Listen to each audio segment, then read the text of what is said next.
semester, no, we tackled in-org chem, no? So, what did you learn from the in-org chem? Sige na. Okay. So, can someone define to me, no, the role of proton in an atom? Sige nga. What is the role of proton in an atom? Nalimutan mo ba question? Ganun tayo. Oh, what is the charge of proton na lang? Charge. Oh, this one is positive. Okay.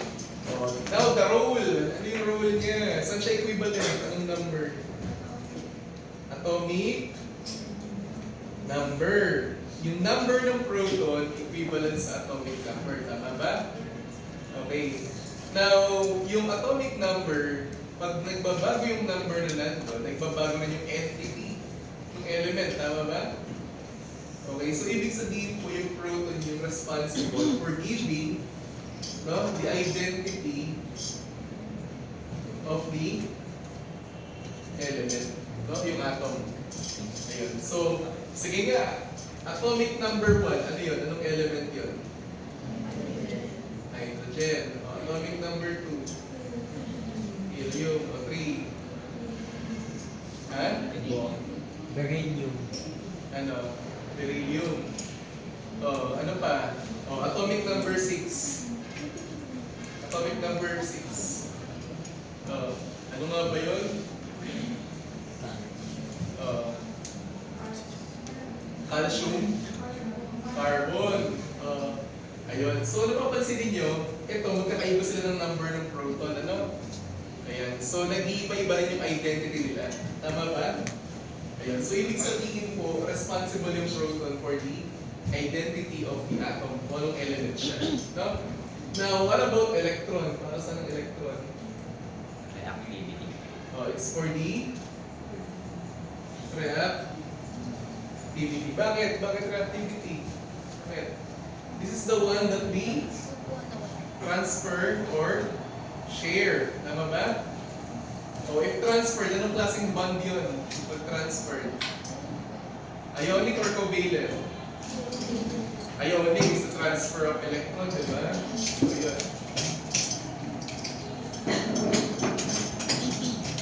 O paano pag sharing? Covalent, no? O, sharing. O, anong charge ng electron? What about the neutron? Stability.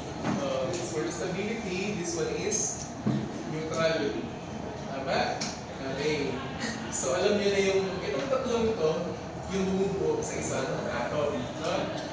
Ayan. So ano yung material na ginagamit niyo to know the property of elements? Ano tawag sa table na yun? Periodic table of elements.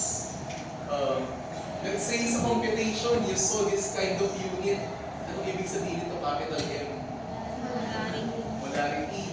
Ano ang formula ng molarity? Mole over liter. Let's say I use millimole. What will I use for volume? Milliliter. No? Ang equivalent pa rin ito is M pa rin, no? Molarity. Naalala pa? O ano pa? How will you get the molecular weight of a molecule? Let's say you have here C6H12O6. You get, ano muna? Atomic weight of the carbon, no? So yung carbon, ano bang atomic weight niya? 6. Mabatol ba? You have your periodic table?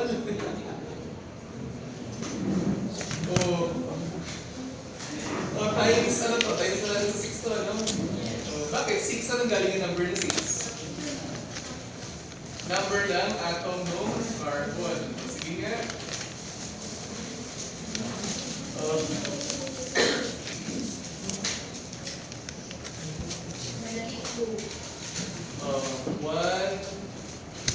grams per mole times 12 ito. Ito naman, ano to? 16 grams per mole times 6. Multiply mo lang. Ito, ano to? 72, 12. Ito. 96. 96. Total mo nga. Total mo na. 180 po. 180 grams per mole. Ang tawag natin dito, molecular weight ni itong element na to. Itong ano na to, itong compound na to. Ano? Everything na to. Yan. Okay? Naalala pa? So ito, no, pinag-usapan natin sa in-org to. Naalala pa itong formula na to. So C1. Naalala to? Yes. O para saan to? Dilution. Okay. Ano yung sabihin ng C? Concentration 1. B. Volume 1. No? C2.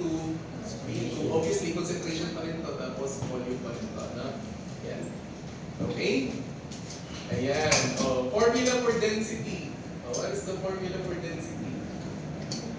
Sige nga. Oh, ano dapat ang nasa numerator sa density? It should be mass over an entity of volume. So, ibig sabihin pala, pag nakakita kayo ng grams per ml, this one is a unit of density. No? Ayan. Okay? O, yan yung sa in-org. Ano? Ayan. Now, what about anachem? Ano yung pwede ko pag-usapan sa anachem? Teka, buburahin natin yung board. Teka.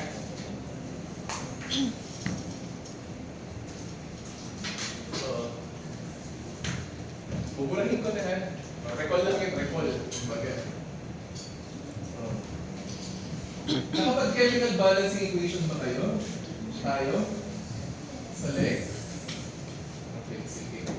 Nakapag-stoichiometric calculations kayo? Okay. Bale.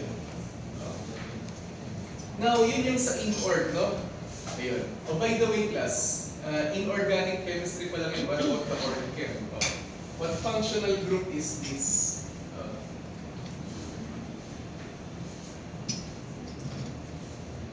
Anong functional group to? OH. Alcohol. No? Tapos, R o SH. Ano to? Thiol. Ito na. C.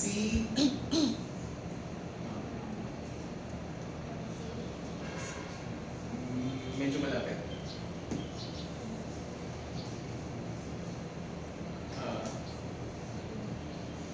Ito lang muna. Carbohydrates. Carbohydrates.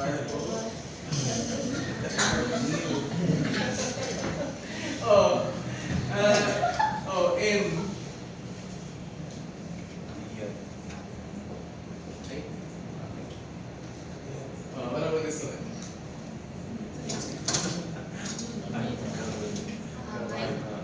Amine. Pagka amide, C double bond O N R. So this one is ano? Remember, kapag may amine ka, sinabahan mo ng carbonyl, ang tawag doon ay amide. Gets? Naalala pa itong mga to, functional groups? Madali lang yan, pang-baby lang yan. Ito. May C, tapos isang bond, tapos C. Ito tawagin dyan.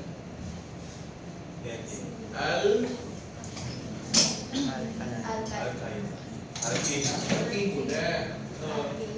C. Alkene.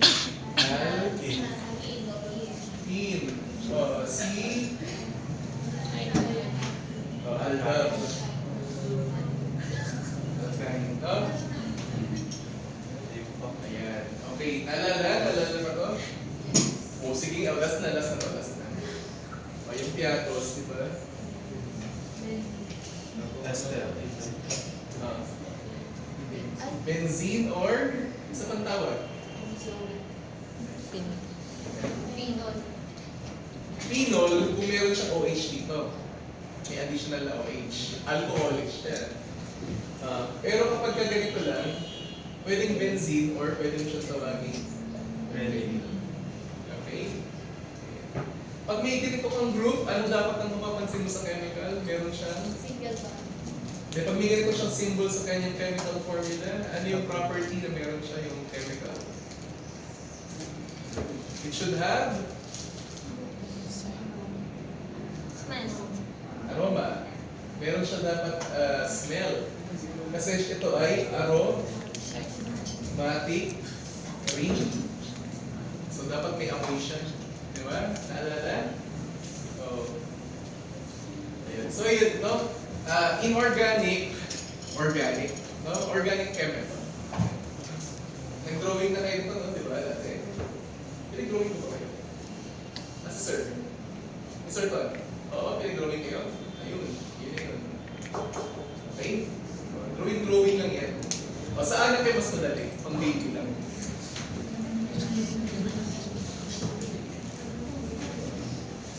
Okay? Sige, move on na tayo sa in-org. Mag-anathem na tayo. Ang galing ko ng in-org dito. Magtako na siya ng anathem.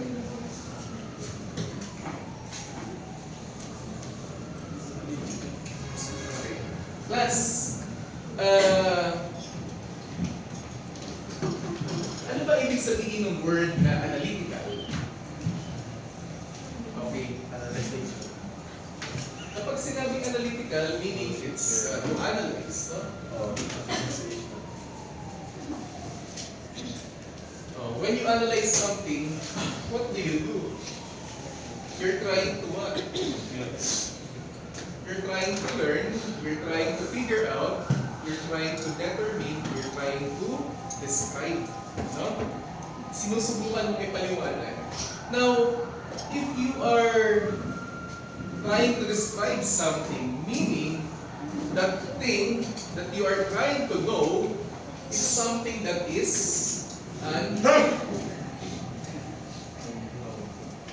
ito na mga class, yung mga bagay na alam na ng society, do you still need analyzation for it? Halimbawa, alam na ganito yung property niya, do you still need to analyze it?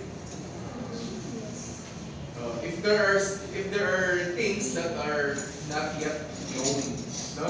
Yes, pwede. But if masyado nang laging pinag-aaralan yung isang aspect or bagay, no?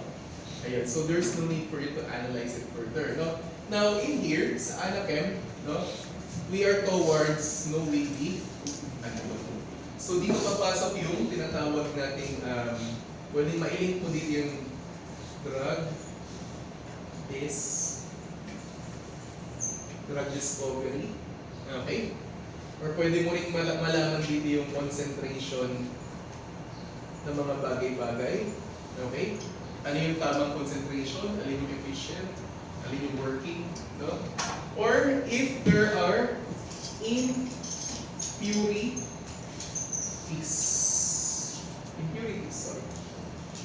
That are, yeah. Impurities. Ano yung sabihin ng impurities? May mga sangkap na hindi dapat kasali. Tama? By the way, class, do we have foreign students here? Meron ba? Oh, you're foreign, so okay. Don't worry, I'll add subtitle to what I'm telling. Okay. So, analytical chem is a two-part or branch of chemistry where we analyze the unknown. No? The goal is, it can be through drug discovery, knowing the concentration or knowing some impurities. No? Now, Anachem, no?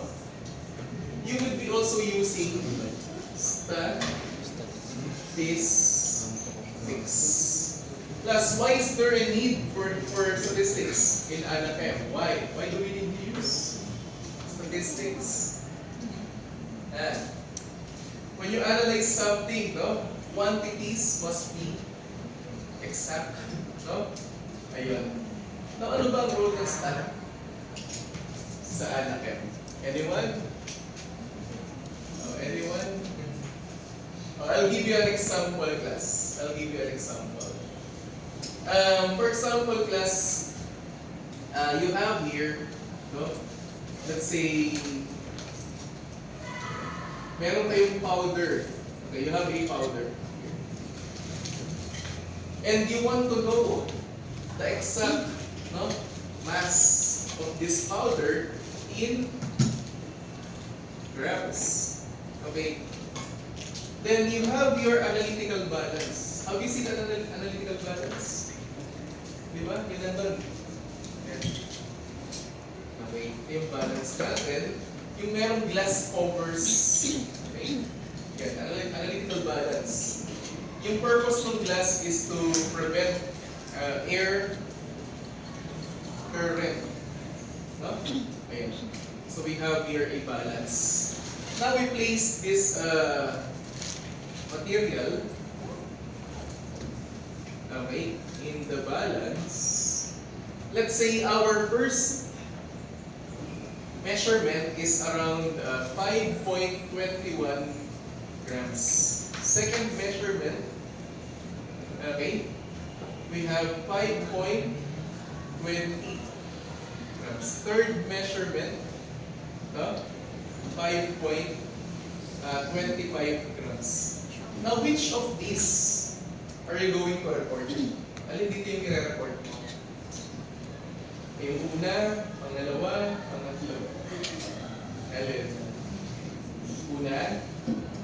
Okay. Plus, the thing is, no? Bakit apply ng stat? Okay. Anong pwede mong gawin sa tatlong value na to? What can you do with this three value?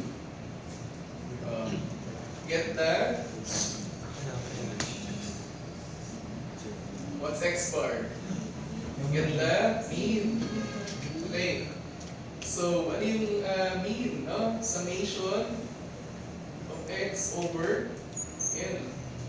Number ng test, number nito, ng pag-measure, and then yung value nito. No? Okay. So, how do you get the average? Add all of these, divide by 3. Oh, what's the answer? What's the answer? 5.23 po. 5 23. Nakalculate mo ba? Hindi, 5.22 pa na po yung answer. Tama. Nasa 6, tapos divide mo sa 3. Opo. 5.20. 22. 22. Oh, 5 point? 22. 22 grams. This is the one that you are going to report. No, kasi this is the X bar. Okay ba? Gets ba? Okay. Now, using stat, no, you are able to make your measurements more credible. No? Mas kapani-paniwala. No? So, ginagamitan po ng stat ang analytical chem. Now, what are other stat tools that we may use? No? So, yung mga central tendencies, no? Ano ba yung central tendencies? Mean, median, mode. Yan, we may encounter this central tendency. Now, in terms of measurement of spread and deviation, nagagamit tayo ng standard deviation, yung walang katapusang standard deviation. Standard error. This is to quantify yung range or yung deviation ng mga values, no? Ayan. Ito. Now, in terms of correlation, may pang-correlate pa tayong tool sa stat. Gagamit tayo ng one-way, pwede rin two-way, pwedeng multivariate, ANOVA. No? What's the meaning of ANOVA? Analysis of variance. Now, correlational, no? Ito, pwede to. To know if the correlation between two measurements are correlated, no? Kung meron ba silang significance with each other. Ayan. Now, to know the trend of correlation, gagamit din tayo ng Pearson R. Okay? Ayan. So, central tendencies, mean, median, mode, standard deviation, standard error, different variation of ANOVAs, and then Pearson R. No? Ayan. Ito yung ma-encounter natin sa stat part ng ANACHEM. Now, class, ano ang i-stat natin? So, syempre, pwedeng mga concentration ng chemicals, pwedeng, it can be concentration of chemicals, it can be volumes, it can be mass, etc. No? And we can use stat with chemistry. No? Basically, no? ANACHEM is just an in-org chem with statistics. Ganun lang siya kadali. No? Okay ba? Naintindihan? O para lang siyang in-org, magko-compute ka pa rin, but meron stat na part. No? Yeah. So, which means you would be needing laptop and Excel. Ano ba Excel? Microsoft Excel. So, can you do statistics in Microsoft Excel? Yes. How many of you can do that? Madali lang yun, ha? Do you want to compute it on paper? Or you want to use Excel? Excel mas madali. Which one do you want to use? Paper or computer? Of course, we'll use computer. So in our laboratory experiments, no, in a group, one is obliged to bring laptop. One. Do you have laptop? Yes. Just one per group. Siguro naman sa anim, in 6-membered groupings, one of you, no, has a laptop. Tama? Meron. Sana. Wala akong doon. Okay. Pero kaya kung Plus, maggawa. I would show you your book. Okay Magawa ba? ako ng You want to grades show dun. you your book?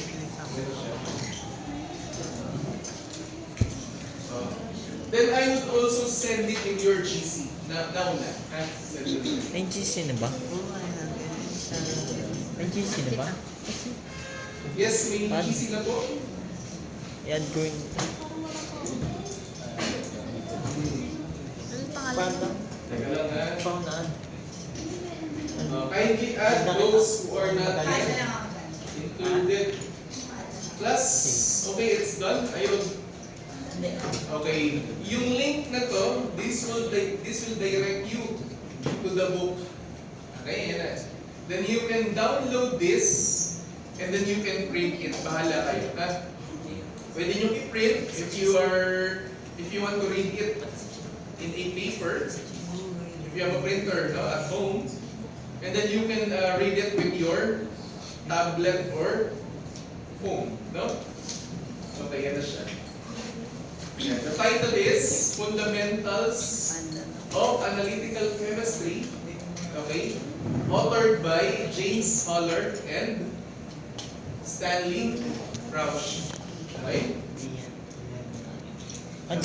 Kaya kita. Also known as Skoog's Analytical Chemistry. No? Class, this is the same book that we use during my college. No? The same book then. Okay? Ayan. So, teka, i-flash ko dito sa TV. You'll be able to see.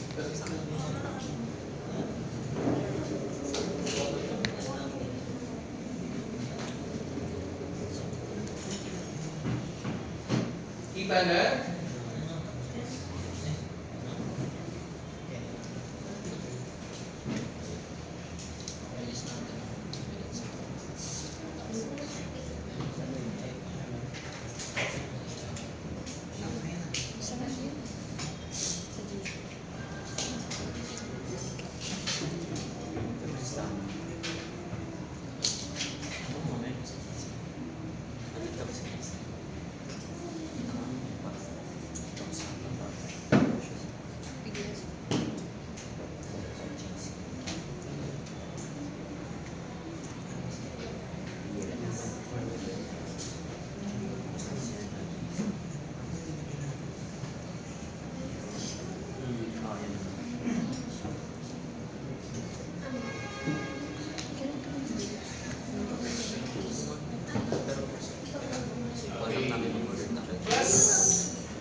Okay, now that I've given you the book, no, you have an assignment, no? Uh, okay. Madali lang yung assignment nyo. Madali lang. Pang grade 1 na. Hindi na pang ano na, pang toddler na. 2 times. Gusto niyo pang fetus. Mga yun. Okay. So your assignment is to... Ayaw niyo mag-flash. Oh, wala nang assignment.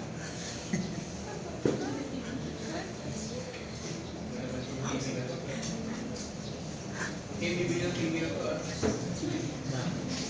Sabay na pala yung TV. Ayan na. Okay. Plus, okay, ito na po. No? Chapter 1. Okay, this describes the nature of analytical chemistry. Ano? Yan. So dito po, no? Okay? Pinapakita yung iba't ibang usage in analytical chemistry, no? Anachem used in chemistry itself, used in physics, engineering, medicine. Okay, pwede pala, no? We can use Anachem for medicine. Ganun ba talaga? Pwede ba? Okay? Plus, imagine class yung mga dosage ng medications. Right? Those were calibrated. So before being distributed to the market. No? Plus, imagine, you're going to buy paracetamol. Do you know paracetamol? Yes. You have a, what do you call this? Banig, di ba? Okay. It has multiple tablets for paracetamol. And then each paracetamol contains, let's say, 500 milligram, right? Tama? Now, how were they able to make it uniform? Lahat 500 milligram. How? No? So, they applied analytical chemistry. No? Because without knowledge in analytical chem, pwede mag-iba-iba yung dosage. Okay? Pwedeng this one, let's say 450. This one is 300. This one is 600. This one, no? 700. What will happen to the patient if your medicine is like this one? No? They have different amount or dosage for each tablet. No? What do you think will happen? Yeah, there is a chance of having overdose. Pwede rin naman that some tablets may not work, no, inefficient, right? Kasi mababa yung ano niya, mababa yung dosage niya. So, overdose or underdose. Right? Okay. So, to make it uniform, 500, 500, 500, 500, no? Analytical chem was applied in the production of medicines and other things that we use in different industries. Okay? Ayan. Okay ba? Naintindihan? Okay? Ayun. Now, analytical chem in the environment. Okay, class. Can you tell me, where can we use Anachem in the environment? Oh. Sige nga. Oh. What can we analyze in the environment? Can you give me an example of environmental hazards that we need to analyze? Sige nga. Oh. I'll give one example. Cycling. Pasig River. Okay. What do we need to quantify in the Pasig River? Basura. Level of what? Pwede, no? Level of solid waste. That's one. Sige, simulan natin. Environmental. Okay? One example is the Pasig River. We can analyze for the solid waste. What else? Plastic. Eh? What about toxic metal? Do you know a toxic metal? Yes. Can you give me one? Ano yun? Level of Mercury. mercury. What else? Yung pag ano? Lead. What else? Cadmium. Ano pa?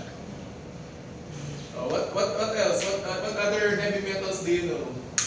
Heavy metal. Ayun. So, di ba, we can analyze the water to determine if the river is toxic or not.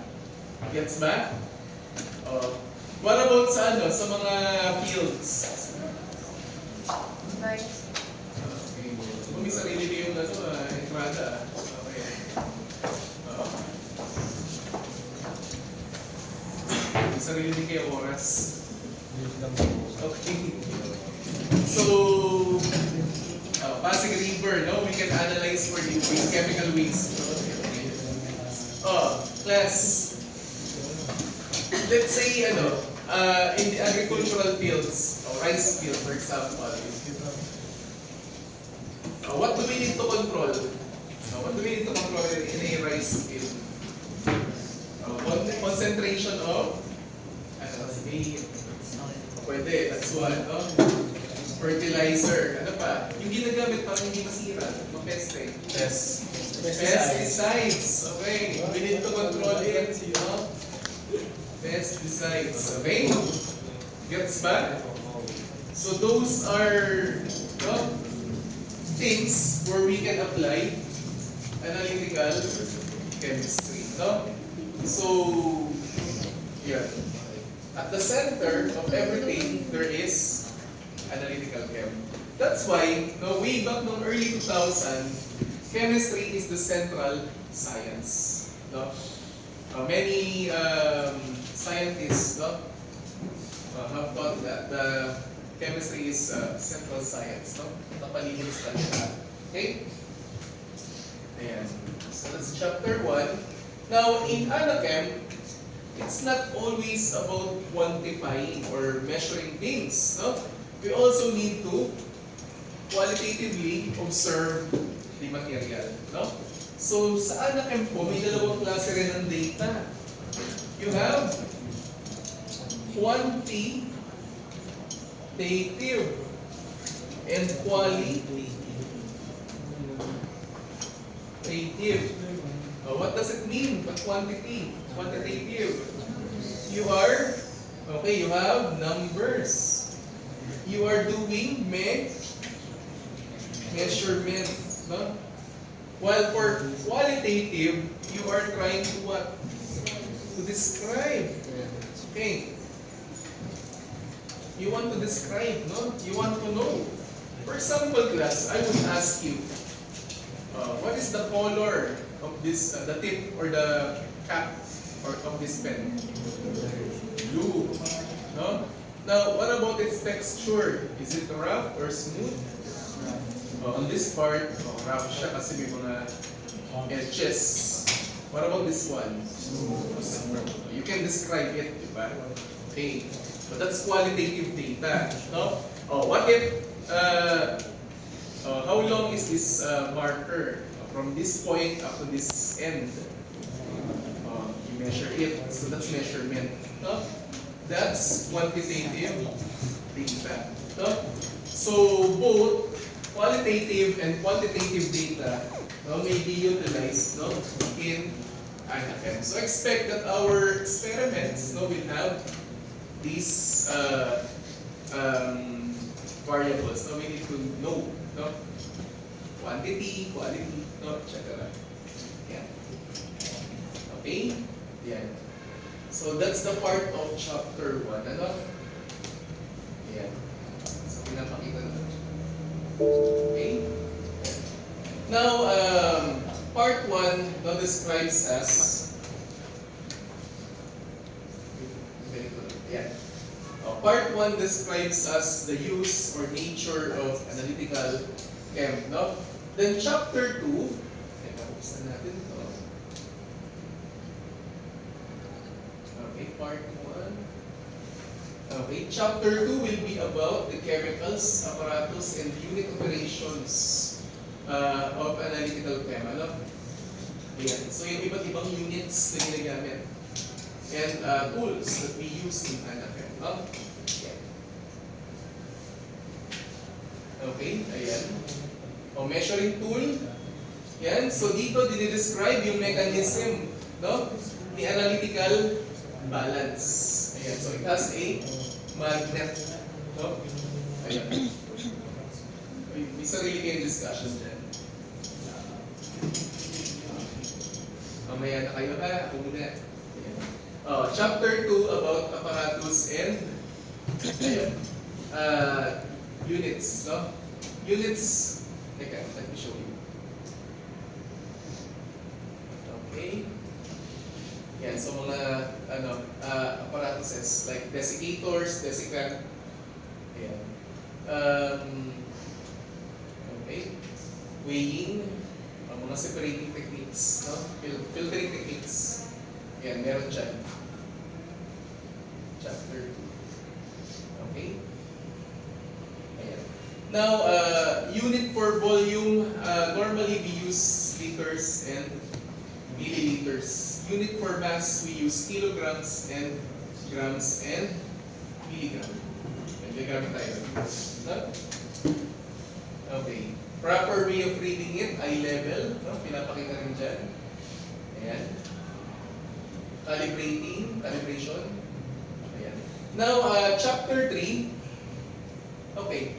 Anong title niya? Using spreadsheets in analytical chemistry. By the way, anong ibig sabihin ng spreadsheets? The use of Microsoft Excel. No? Ayan. So, dito, ipapakita rin yung iba't ibang way of using the Microsoft Excel. So, like as I've said, no? We will be utilizing your knowledge in statistics. Have you taken statistics last sem? Sino po?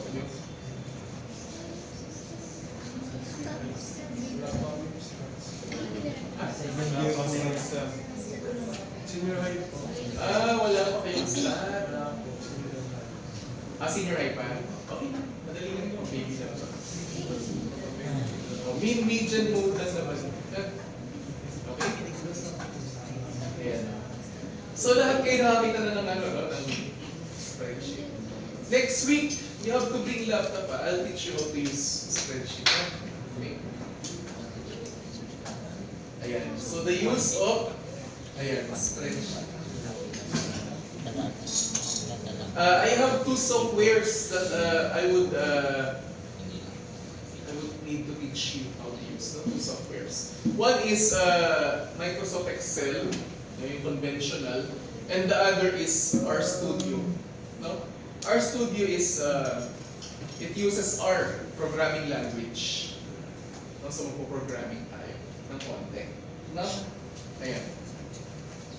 Okay? Ayan. So use of spreadsheets. And then chapter 4, okay, this will show you, okay, yung walang katapusan, stoichiometry. No? Okay, so basically, Anachem is heavy in stoichiometry. So you make sure you know how to convert grams to moles, moles to grams, vice versa. You know to use the Avogadro's number for the particles, and you know how to balance equation. No? Ayun. So dapat alam niyo yan. Okay? Yan. So halos pareho lang din yung way of computing sa in-or and sa Anachem, no? Nagkaroon lang ng mga additional variables, no? Ayan. Okay? Ayan, no? Okay. So, for your assignment, no, with this book, okay? Try to scan, okay? Teka.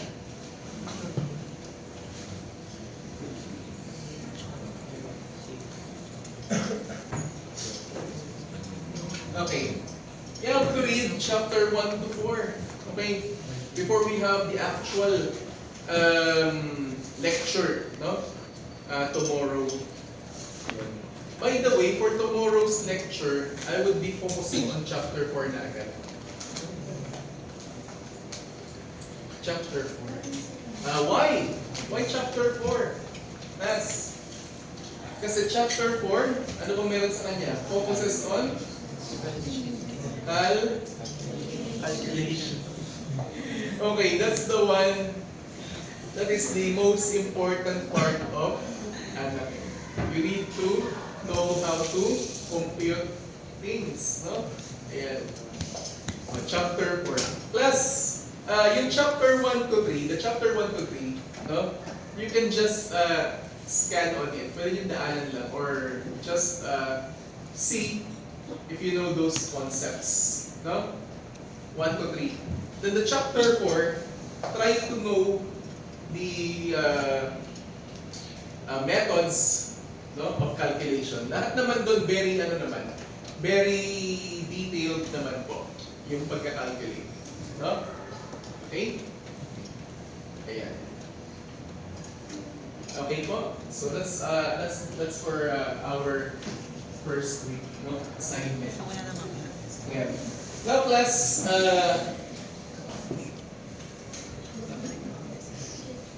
what will be the content of your prelims? Oh, I'll tell you. The content of your prelims. Okay. The content of your prelims will be from chapter 1. Okay? Oh, alam ko.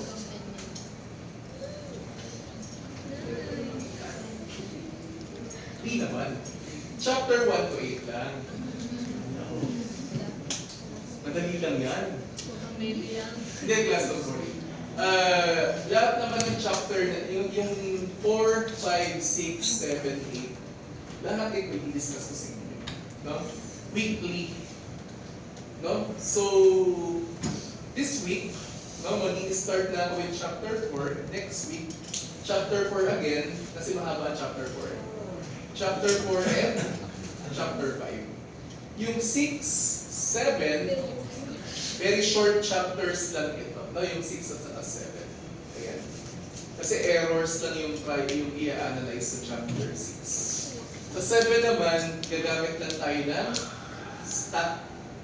So we will be using Excel. Okay? Chapter 8, no? I'll teach you how to calibrate, no? Laboratory apparatuses, no? Ayan.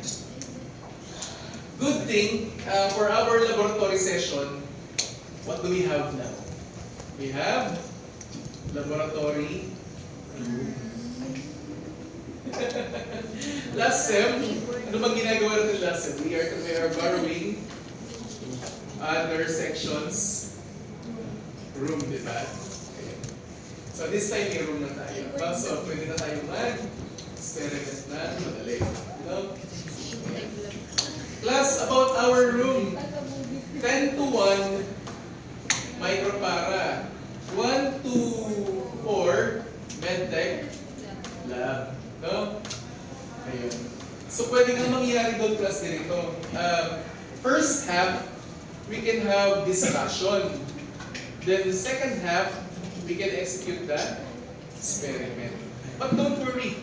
Minsan, yung first half, pwede tayo mag-start ng, let's say, 11. May 1 hour na break. Do you have a class before this? Yes. Wait lang. Yung iba yes, iba no.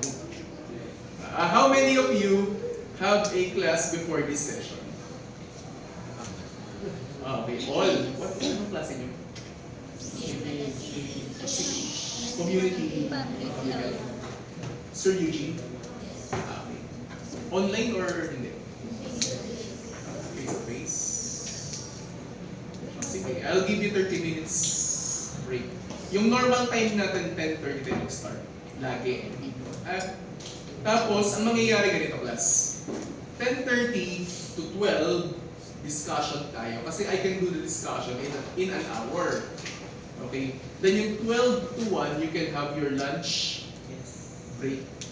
Then 1 to 4, proceed with the experiment. Okay lang sa inyo yun? Yung settings. Okay. Okay. Kasi konti naman kayo. Unlike the 1C, madami sila. 50. No? Gusto niyo ba sa 1C? No. No.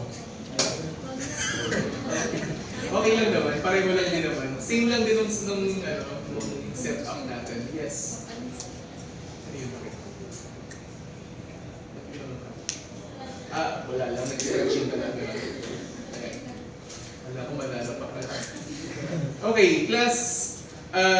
Okay na tayo sa intro. You now know our subject. Yes? Okay. You now know that we are going to use stat, Okay na tayo dito. Plus, laptop. Okay, you need to bring your own. Per group, no? Dapat merong isa. Only one, Or if you have two, that's better para mas mabilis mag-solve, no? So you can solve things faster. Okay? Having two laptops. Okay. Now, let's go to the groupings.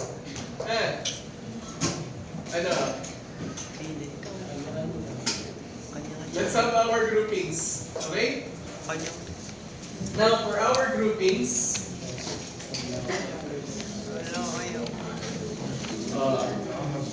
we will use a randomizer.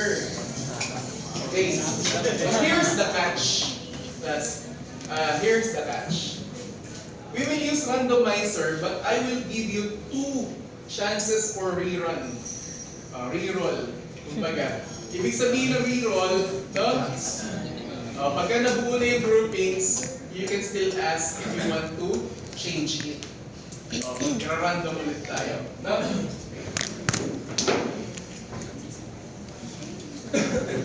Ayan na. Okay, class. I'll flash on the screen.